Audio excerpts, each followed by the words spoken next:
అతి సిద్ధపాటు కలిగినటువంటి మరి పరుగు పందెంలో Number one, మొట్టమొదటిది throw away the weight. ప్రతి భారమును విడిచిపాడేద్దాం. Throw away your weight. నీ యొక్క భారమును నీవే పారివేయాలి. We are good at telling people, throw your weight. మనం అనేక పర్యాలు ఇతరులతో చెప్తుంటాం, మీ భారాన్ని నువ్వు పడవేయండి. Jesus says no. కానీ యేసు ప్రభువు అంటున్నాడు In the New Testament, మరి కొత్త నిబంధన we గ్రంథంలో are worried about the small speck in our brother's eyes. మన సహోదరుని కంటిలో ఉన్నటువంటి మరి చిన్న నూలును జ్ఞాపకం చేస్తున్నారు. But you yourself have the microphone in your. కానీ మీ యొక్క కంటిలో ఎంత పెద్ద వస్తువు ఉందో మీకే కనబడడం లేదు. Hallelujah. Hallelujah. This evening time we have to tell ourselves, remove your weight. ఈ యొక్క రాత్రికాల సమయంలో నీకు నీవుగా మాట్లాడుకోవాలి. Whatever be your weight, నా యొక్క బరువు ఎంత గొప్పదైనప్పటికీ కూడా tonight throw it into the feet of Jesus before you go from క్రీస్తు here. యొక్క పాదముల యొద్ద పారవేద్దాము. Now another thing, రెండవది, as part of your preparation, మన యొక్క సిద్ధపాటులో the verse says, free yourself from the sins that entangle. సులభముగా చిక్కులు పెట్టు పాపముల నుండి విడిచిపెట్టాలి అనేటువంటి మాట. Look at the picturize athlete here. ఒకసారి పరిగెత్తే వాడిని ఒకసారి జ్ఞాపకం చేసుకుందాం పిల్లలు. When he runs, ఎప్పుడైతే ఆయన పరిగెడుతూ ఉంటాడో he takes away all long clothes. మరి ఆయన బరువుగా వేలాడుతున్నటువంటి ప్రతి వస్త్రములు విడిచిపెడతాడు. Have you seen an athlete running with ropes? పరుగు పందెంలో పరిగెత్తేటువంటి ఎవరికైనా మరి తాడు కొట్టుకొని పరిగెడతాడా అండి?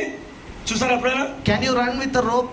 తాడు కట్టినటువంటి వ్యక్తిని పరిగెడుతున్నటువంటి వ్యక్తిని చూసారా ఎప్పుడైనా? That day your nose will go. ఒకవేళ అలా పరిగెడితే మన ముక్కు పగిలిపోతుంది. Why? ఎందుకో తెలుసా? You will fall down. నీవు పడిపోతావు. Your nose will go. నీ ముక్కు పగిలిపోతుంది. 1 or 2 teeth will also go. దాంతో పాటు 2 పళ్ళు కూడా విరిగిపోతాయి. So when you are running, ఎప్పుడైతే పరుగు పందెంలో ఉంటావో, anything that entangles, ఏదైనా మనల్ని బలవంతంగా కట్టివేసినట్లయితే, let me show you an example. ఇంకొక ఉదాహరణ చెప్పండి. I am running. నేను పరిగెడుతూ ఉన్నాను. This is here like this. ఇలా ఉంది ఉదాహరణకి. Pastor Gary is stand here.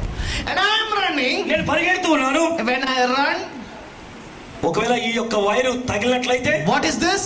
ఈ వైరు తగిలినట్లయితే ఏమవుతుందండి? This is entangling. ఇది నన్ను కట్టి పడేస్తుంది. There are so many things that entangles our life. మన ఆత్మీయ జీవితంలో అనేక విషయాలు మనని కట్టి పడేస్తుంది. There are sins that weigh us down. మన పాపములు ఎలానైతే మన కిందికి లాగివేస్తుంటాయో, But there are things that entangle us. అనేక విషయాలు కూడా అలా కట్టి పడేస్తాయి మనని. You know, the devil is very clever. దుష్టుడు చాలా తెలివైనటువంటి వాడండి. If he knows that you have no weight, ఒకవేళ ఆయనకు నీ వీపు పైన ఎలాంటి భారము లేదని his తెలిసినట్లయితే, next option is to put a tangling thing on your leg so that you would fall.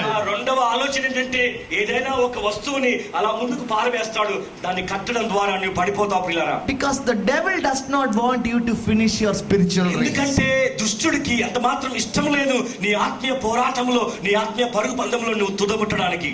Every sin that entangles, ప్రతి పాపము, చిక్కులు పెట్టే ప్రతి పాపములు విడిచిపెట్టాలి. every sin. ప్రతి ఒక్క పాపము. When we were talking about the weight, ఎప్పుడైతే మనం బరువు గురించి there the మాట్లాడుతున్నామో, Bible did not say sin.